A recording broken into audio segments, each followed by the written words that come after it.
வணக்கம். என் குருநாதர் எழுத்து சித்தர் பாலகுமார சார் அவர்களை மனதார வணங்கிவிட்டு உங்களுடன் பேச தொடங்குகிறேன். வாழ்வெல்லாம் பாட்டு. வாழ்வெல்லாம் பாட்டுல இந்த பாட்டு இருக்குல்ல, நமக்குள்ளார ஒரு குதூகலத்தை ஏற்படுத்திடும், நமக்குள்ளார ஒரு குஷியை கொடுத்துரும். கூட்டமே இல்லாத ஒரு இடத்துல நீங்க தனியா இருந்தீங்கன்னா பெரும் கூட்டத்தோட இருக்கிற மாதிரியான ஒரு உணர்வையும், தனியாக இருக்கும்போது கூட்டத்தில் இருக்கிற உணர்வையும், கூட்டத்தில் இருக்கும்போது தனியாக இருக்கிற ஒரு உணர்வையும் மாறி மாறி ஏற்படுத்தக்கூடிய ஒரு மாயாஜால பாட்டு தான் இந்த பாட்டு. இந்த பாட்டை சைக்கிள் ஓட்டிக்கிட்டு, அப்பெல்லாம் சைக்கிள் தானேங்க, சைக்கிள் ஓட்டிக்கிட்டு அப்படியே காத்துல முடி பறக்கும். இந்த பாட்டை பாடிட்டு போறது அவ்வளவு சுகமா இருக்கும். அதன் பிறகு நம்ம பஸ்ல பயணம் பண்ணும்போது, அல்லது வேன்ல நண்பர்களோட சேர்ந்து எங்கேயாவது சுற்றுலா போகும்போது, அல்லது ஏதோ ஒரு கார் எடுத்துக்கிட்டு நம்ம போகும்போது இளையராஜா சாங்ஸ் அப்படின்னு கேட்டுட்டு இருக்கும்போது இந்த பாட்டு, அது வரைக்கும் இந்த பாட்டுக்கு முன்னாடி இருந்த மனநிலையிலிருந்து நம்மளை இந்த பாட்டு ஏதோ ஒரு வகையில ஒரு மாயாஜாலம் பண்ணி மாத்திரும் அப்படிங்கிறது மட்டும் நிஜம். ஒண்ணுமே இல்லை கதை. ஒரு பொண்ணை பார்க்க போறாங்க, பொண்ணை பிடிச்சிருக்கு. அந்த குடும்பத்துல பொண்ணு வீட்டில் வரதட்சணை பணம் கேட்குறாங்க. அந்த வரதட்சணையை அவங்களால தர முடியல. அதனால அந்த கல்யாணம் நின்றுடுது. ஆனால் இந்த இடைப்பட்ட இந்த காலத்தில் அந்த பையனுக்கும் அந்த பொண்ணுக்கும் ஒரு அன்பு ஏற்பட்டுருது, ஒரு காதல் ஏற்பட்டுருது. ஆனால் இவங்க வரதட்சணை கொடுமையால் இந்த கல்யாணம் நடக்காதுன்னு தெரிய வருது. ஒரு கட்டத்தில் ஊரை விட்டு ஓடி போயிடலாம், வீட்டை விட்டு போயிடலாம் அப்படிங்கிற முடிவுக்கு வராங்க. ஆனால் போக முடியாத ஒரு சூழ்நிலைக்கே மாட்டிக்கிறாங்க. திரும்ப அந்த பொண்ணு வீட்டுக்கு போயிடுறா. திரும்ப அந்த பையன் வீட்டுக்கு போகாமல் அந்த பொண்ணோட வீட்டுக்கு எதிர்த்தாப்புலையே இருக்கான். எப்படியாவது அந்த பொண்ணை கரம் பிடிச்சிடணும் அப்படின்னு சொல்லிட்டு. உங்களுக்கு என்ன படம் தெரிஞ்சிருக்கும்? தூரல் நின்று போச்சு. சாதாரண சிம்பிளான ஒரு கதைங்க. ஆனால் காவியமாக்கியிருப்பார் பாக்யராஜ் சார். இன்னைக்கு பாவாடை தாவணி போட்ட பெண்களெல்லாம் பார்க்கறது ரொம்ப அரிது. ஆனால் பாவாடை தாவணிங்கிறது ரொம்ப ரொம்ப அழகான, ரொம்ப ரொம்ப பாந்தமான, ஒரு லட்சுமிகரமான ஆடைகளில் பாவாடை தாவணிக்கு ஒரு தனி இடம் உண்டு. நம்ம தமிழ் சினிமாவில் பாவாடை தாவணியோட நடித்த நடிகைகள் எத்தனையோ பேர் இருக்காங்க. எனக்கு தெரிந்து தூரல் நின்று போச்சு படத்தினுடைய நாயகி சுலக்ஷனாவையும், 16 வயதிலே மயிலுவையும், ஆண்பாவத்தில் சீதாவினுடைய கதாபாத்திரம் அந்த பாவாடை தாவணி அணிந்திருப்பதுன்னு, ஒரு பாவாடை தாவணி பற்றி ஒரு பெரிய தனியாகவே வீடியோ பேசலாம். இந்த படத்தில் சுலக்ஷனாவினுடைய முதல் படம். அந்த பாவாடை தாவணி சுலக்ஷனாவுக்கு அவ்வளோ அழகாக இருக்குங்க. ஐயோ அப்படிங்கிற மாதிரி இருக்கும். என்னுடைய டீன் பருவத்தில் இந்த படம் வந்துச்சு. அந்த சமயத்தில் நாங்கள்லாம் கண்ணுக்கு முன்னாடி பார்த்த பெண்கள் எல்லாமே பாவாடை தாவணியுடன் பலம் வந்த என் வயது பெண்கள் எல்லாமே ஞாபகத்துக்கு வராங்க. ஏன், என்னுடைய அக்கா வயதை ஒட்டியவர்கள் கூட பாவாடை தாவணியும் ரெட்டை ஜடாயுமா அந்த போட்டுக்கிட்டு நடந்து வர்றது எல்லாமே கண்ணில் ஞாபகத்துக்கு வரும். இந்த பாட்டு ஷைலஜாவும் மலேசியா வாசுதேவனும் பாடியிருப்பாங்க. வைரமுத்து சார் எழுதியிருப்பார். இந்த பாட்டை சில பாடல்களை இளையராஜா சார் ஃபஸ்ட்டு மியூசிக் வரும், அதுக்கப்புறம் பாட்ட ஆரம்பிக்கும். இல்லை ஃபஸ்ட்டு ஹம்மிங் வரும், அதுக்கப்புறம் பாட்ட ஆரம்பிக்கும். சில சமயங்களில் எதையுமே இல்லாமல் ஃபஸ்ட்டு எடுத்த உடனேயே பாட்டை ஆரம்பிச்சிடுவார் இளையராஜா சார். அது ஏன் அந்த மேஜிக் பண்ணுறாரு அப்படிங்கிறதெல்லாம் நமக்கு தெரியல. என்ன ஒன்று, நம்ம அல்வா சாப்பிடுவோம், என்ன செய்வோம், நல்லா இருக்குவா அப்படின்வோம். ஆனால் அது ஏன் அல்வாவில் அப்படி சுவை சேர்த்தாங்க, ஏன் அல்வாவில் அந்த முந்திரி பருப்பை போட்டாங்க அப்படிங்கிறதெல்லாம் நமக்கு தெரியாது. அது மாதிரி ஒரு பாடலை ஒரு முன் இசையுடன் ஆரம்பிக்கிற இளையராஜா பாடல்கள்னு ஒன்று இருக்கு. அதே போல ஹம்மிங் அப்படி ஆரம்பிக்கிற ஒரு இளையராஜா பாடல்களும் இருக்கு. எடுத்த உடனேயே அப்படி பாட்டு வரியோட ஆரம்பிக்கிற இளையராஜா பாடமும் இருக்கு. இந்த 3 விதமான பாடல்கள் எப்படி இருந்தாலும் சரி, நம்ம மனசை அந்த பாட்டு என்னமோ செய்யுங்கிறது மட்டும் உறுதியான ஒரு விஷயம். இந்த தூரல் நின்று போச்சு படத்தில் வைரமுத்து சார் அவர்களுடைய வரிகளில் மலேசியா வாசுதேவனும் ஷைலஜாமாவும் இந்த பாட்டை பாடியிருப்பாங்க. இந்த படத்தில் எனக்கு இன்னொரு ஆச்சரியங்க. அதாவதுங்க, அன்பேவா மாதிரியான படத்துலையும் எங்கள் வீட்டு பிள்ளை மாதிரியான படத்துலையும் ஒரு துண்டு மாதிரி ஒன்று போட்டிருப்பாரு எம்ஜிஆர் அவர்கள், மஃப்ளர் மாதிரி. ஆனால் ஒரு கோயம்புத்தூர் பக்கத்தில் இருக்கிற ஒரு கிராமத்தில் படத்தில் நிறைய வெயில் காட்சிகள் தான் இருக்கும். ஆனால் படம் முழுக்க பாக்யராஜ் சார் போட்டுட்டு வந்திருக்கிற மஃப்ளர் அன்றைக்கி ரொம்ப பேசு பொருளானுச்சுங்க. அட அப்படின்ற மாதிரி. இன்னும் சொல்லப்போனால் நான் பாக்யராஜ் சாருடைய பயங்கர வெறியன். நான் மஃப்ளர்லாம் போட்டுக்கிட்டு வெயில் காலத்தில் ஏப்ரல் மே மாதத்தில் கூட மஃப்ளரை போட்டுக்கிட்டு தெரிஞ்ச காலம்லாம் உண்டு. அந்த அளவுக்கு ஈர்த்திருப்பார். அதே போல் பாக்யராஜ் சார் கண்ணாடி அணியாமல் நடித்த படங்களில் தூரல் நின்று போச்சும் ஒரு முக்கியத்துவமான ஒரு படம்னு சொல்லலாம். அந்த பாட்டு அப்படி ஆரம்பிப்பாருங்க. அதுவும் யார்? மலேசியா வாசுதேவன். அதுவும் மலேசியா வாசுதேவனுடைய குரல் எப்படி இருக்கும்? மேக்சிமம் ஹை பிச்சு தானே. தலைவரை நீ ஹை பிச்செலாம் ஒன்றும் பண்ண வேணாம், கொஞ்சம் அடக்கி வாசி அப்படின்னு ராஜா சார் மலேசியாட்ட சொல்லியிருப்பார்.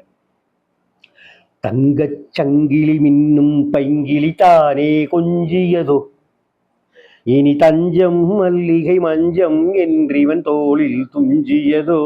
Female voice. தங்கச் சங்கிலி மின்னும் பைங்கிலி தானே கொஞ்சியதோ. இந்த தாளத்துக்கு தகுந்த வார்த்தைகள் இருக்குல்ல, அதாங்க. தங்கச் சங்கிலி மின்னும் பைங்கிலி தானே கொஞ்சியதோ, இனி தஞ்சம் மல்லிகை மஞ்சம் என்றிவன் தோளில் துஞ்சியதோ. மலர் மாலை தலையணையாய் சுகமே பொதுவாய் ஒருவாய் அமுதம் மெதுவாய் பருகியபடி தங்கச் சங்கிலி மின்னும் பைங்கிலி தங்கானே கொஞ்சியதோ.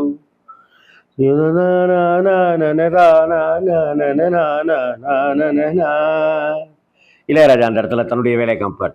டிக் டிக் டிக் டிக் டிக் டிக் டிக் டிக் டிடிங் டிடிங் டிக் டிக் டிக் டிக் டிக் டிக் டிக் டிக் டிடிங் டிடிங் டிடிங் டிடிங் பேம் பேம் பேம் பேம் பேம் பேம் பேம் பேம் பேம் பேம் பேம் பேம் பேம். இந்த இசை கேட்கும்போது நமக்குள்ளார ஒரு குஷி, ஒரு குதூகலம் வந்துடும். வாத்திய கருவிகளில் அப்படி ஒரு சேஷ்டை. அந்த காதல் உணர்வை வேற ஒரு இடத்துக்கு கடத்திட்டு போறது இருக்குல்ல, அது இளையராஜா சார் ரொம்ப அழகா டிரான்ஸ்ஃபர் பண்ணியிருப்பாரு. அதுல பார்த்தாக்க உடனே நம்ம தலைவர் வந்துருவார். யாரு? மலேசியா வாசுதேவன். காவல் 100 மீறி காதல் செய்யும் தேவி. அதான் எதிர்ப்பு இருக்கே வீட்டுல. காவல் 100 மீறி காதல் செய்யும் தேவி. வரிகள் பாருங்க. உன் சேலையில் பூவேலைகள், உன் மேனியில் பூஞ்சோலைகள். சேலையில பூ வேலைப்பாடு இருக்கு, ஆனா உன் மேனியே ஒரு பூஞ்சோலை மாதிரி இருக்கு அப்படிங்கிறான் காதல. உடனே சைலஜா, அந்தி பூவிரியும் மாதன் ரகசியம் சந்தித்தால் தெரியும், இவளின் கனவு தனியும் வரையில் விடியாது திருமகள் இரவுகள். காமம் அப்படிங்கிறத, செக்ஸ் அப்படிங்கிறத, பால் உறவு அந்த விஷயத்த எவ்வளவு அழகா அந்த இடத்துல சொல்லியிருக்காரு பாருங்க. காவல் 100 மீறி காதல் செய்யும் தேவி சொல்லிட்டாரு. உன் சேலையில் பூவேலைகள், உன் மேனியில் பூஞ்சோலைகள். ஃபர்ஸ்ட் மனசை சொல்லிடுறாரு. காவல்லாம் 100 மீறி காதல் செய்யற தேவி அப்படின்னு மனசை சொல்லிடுறாரு. அப்புறம் சேலையை பார்க்கிறாரு. உன் சேலையில் பூவேலைகள், உடம்ப பார்க்கிறாரு. உன் மேனியில் பூஞ்சோலைகள். உடனே பெண் சொல்றா, அந்தி பூவிரியும் அதன் ரகசியம் சந்தித்தால் தெரியும், இவளின் கனவு தனியும் வரையில் விடியாது திருமகளின் இரவுகள். தங்கச் சங்கிலி மின்னும் பைங்கிலி தானே கொஞ்சியதோ, இனி தஞ்சம் மல்லிகை மஞ்சம் என்றிவன் தோளில் துஞ்சியதோ. அந்த இடத்துக்கிட்டையும் வர மியூசிக் இருக்குல்ல, பிஜிஎம் விளையாடுவார். அப்படியே ஒரு ரவுண்டு போயிட்டு விளையாடிட்டு திரும்ப வந்து சைலஜாகிட்டையும் மலேசியா வாசுதேவன்ட்டையும் ஒப்படைப்பார். அப்படி போயிட்டு வந்துட்டு சைலஜாமா, ஆடும் பொம்மை மீது ஜாடை சொன்ன மாது லாலாலலா லாலாலலா லாலாலலா லாலாலலா. மலேசியா வாசுதேவனுடைய ஆம்பிங்க. கண்ணோடுதான் போராடினாள், வேர்வைகளில் நீராடினாள். வைரமுத்து வரிகள் பாருங்க. கண்ணோடுதான் போராடினாள், வேர்வைகளில் நீராடினாள். அந்த வேர்வை காரணம் புரியுதா உங்களுக்கு? இப்ப பாருங்க. ஆளும் பொம்மை மீது ஜாடை சொன்ன மாது லாலா லாலலா லாலா லாலா.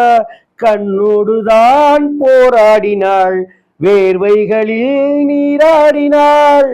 இப்ப இளையராஜா ஹம்மிங் இப்படி பாடுன்னு சொல்லியிருக்காரு. முன்னாடி லாலான்னு சொன்னார்ல, இப்ப ரா ரா ரா ரா ரா ரா ரா ரா ரா ரா ரா ரா.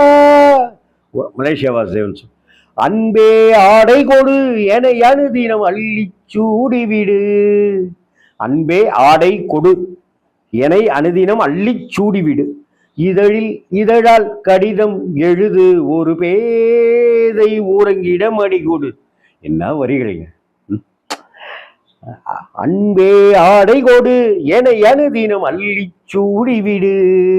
உடனே லேடி சொக்ஷனா, இதழில் இதழால் கடிதம் எழுது ஒரு பேதை ஊரங்கிடம் அடிகொடு. தங்கச் சங்கிலி மின்னும் பைங்கிலி தானே கொஞ்சியதோ, இனி தஞ்சம் என்றிவள் மஞ்சம் என்றிவன் தோளில் துஞ்சியதோ.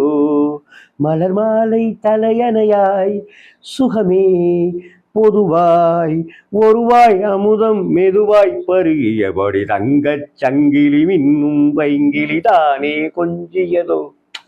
கல்யாண வீடுகளில் இந்த பாட்டு அப்போல்லாம் 80களில் கண்டிப்பாக இந்த பாடல் இடம்பெறும். பாக்யராஜ் சார் ஹிட்டுக்குன்னு ஒரு இடம் உண்டு. இந்த பாட்டு கண்டிப்பாக இடம்பெறும். இந்த பாட்டு என்னமோ செய்யுங்க. அது சந்தோஷத்தை கொடுக்கும். காதலிச்சிட்டு இருக்கோமா, இன்னும் ஒரு கொண்டாட்டத்தை கொடுக்கும். காதல் தோல்வியில் முடிஞ்சிருச்சா, அது ஒரு வழியை கொடுக்கும். இந்த பாட்டு பல பல அனுபவங்களை இந்த பாட்டு கொடுக்கும். திருச்சி காவேரி தேட்டரில் இந்த படத்தை நான் பார்த்தேன். காவேரி தேட்டரில் எங்கள் ஃபேமிலி ஃப்ரெண்டு குடும்பலிங்கம் அப்படின்னு ஒரு மாமா, பெரிய தாசில்தார், அவருடைய பையன் அசோக் அண்ணன் அப்படின்னு அந்த அண்ணன் இந்த தேட்டரில் வேலை பார்த்தாங்க. அதனால் என்னன்னாக்க, இந்த அவங்க வீட்டுக்கு போகும்போதெல்லாம் கொஞ்ச நேரம் அவங்க வீட்டில் இருந்துட்டு அவங்க கொடுக்குறத இட்லி அதெல்லாம் சாப்பிட்டுட்டு அவங்க பையன் தம்பி அசோகண்ணனோட தம்பி சக்திவேல் இருப்பான், அவன்கிட்ட காதை கடிப்பேன், கையை சுரண்டுவேன். அவன் உடனே காவேரி தேட்டருக்குள்ளார, பக்கத்துலேயே காவேரி தேட்டரு பாலக்கரையில், அந்த காவேரி தேட்டருக்குள்ளார கூட்டிகிட்டு போயிடுவான். அது மாதிரி படம் போட்டு 1/4 மணி நேரத்திலேருந்து இன்டர்வல் வரைக்க, படம் போட்டு 1/4 மணி நேரத்திலேருந்து படத்தினுடைய கிளைமேக்ஸ் வரைக்க, படம் ஆரம்பிக்கிற சமயத்திலேருந்து ஒரு 3/4 மணி நேரம் வரைக்க, அப்புறம் இன்டர்வல்லேருந்து கடைசி 1/2 மணி நேரம் அப்படின்னும், அப்புறம் பல தேட்டர்கள்லையுமாக கிட்டத்தட்ட ஒரு 60-80 தடவைக்கு மேலே தூரல் நின்று போச்சு நான் பார்த்துருப்பேன். அதே போல் எம்ஜிஆருடைய படம் தான் மதுரையில் பிரம்மாண்டமான தேட்டர், தங்கம் தேட்டரில் அதிக நாள் ஓடிய படம்னு வரலாறு உண்டு. அதற்கு அடுத்து ஒரு 118 நாள் அந்த தேட்டரில் ஓடிச்சினாலே பெரிய விஷயம். ஏன்னா ஒரே சமயத்தில் அவ்வளோ பேர் உட்கார முடியும் மதுரை தங்கம் தேட்டரில். எனக்கு நல்லா ஞாபகம் இருக்குது, மதுரை தங்கம் தேட்டர் போஸ்டர் போட்டு 118வது நாள் அப்படின்னு தூரல் நின்று போச்சுக்கு போட்ட விளம்பரம், சில்வர் ஜூப்ளி கொண்டாடிய படம்.